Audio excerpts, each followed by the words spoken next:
La reducción de aranceles y la eliminación del impuesto a la salida de divisas para el sector aéreo son algunas de las medidas tomadas por el presidente Lasso en los primeros 100 días de gobierno. El Ejecutivo está a la espera de la aprobación de la proforma presupuestaria que envió a la Asamblea. Pero este martes Guillermo Lasso cumplió sus primeros 100 días en el gobierno y en materia económica son algunos los logros alcanzados, entre ellos la vacunación que reactiva la economía, la eliminación de aranceles a centenares de materias primas y la eliminación del impuesto a la salida de divisas para el sector aéreo.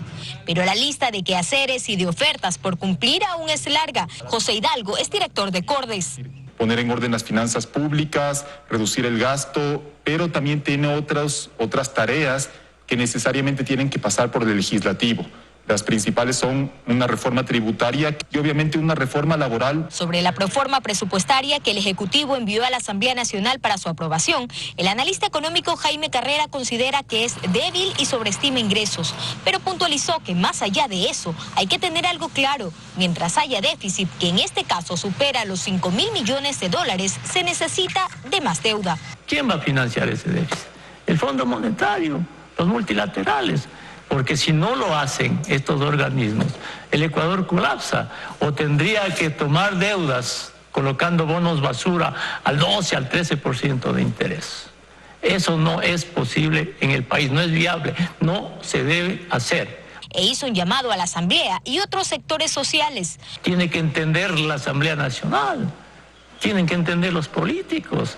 Primero tienen que entender cómo funciona esto.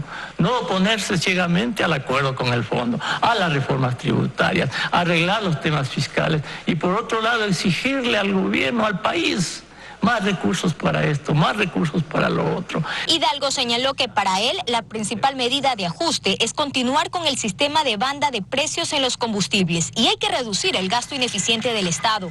Y este esfuerzo debe estar complementado por un aumento de los ingresos permanentes. La reforma tributaria tiene que generar ingresos adicionales, pero provenientes principalmente de las personas que estamos en una mejor situación socioeconómica. Sin un incremento permanente en los ingresos, va a ser muy difícil llegar a ese anhelado equilibrio fiscal, que no es un fin en sí mismo. Lo que pasa es que el equilibrio fiscal genera otras ventajas a la economía. Por ejemplo, reduce el riesgo país. El gobierno envió la proforma presupuestaria a la Asamblea sin antes, y como lo establece la ley, presentar el Plan Nacional de Desarrollo. Joana Ramos, 24 horas.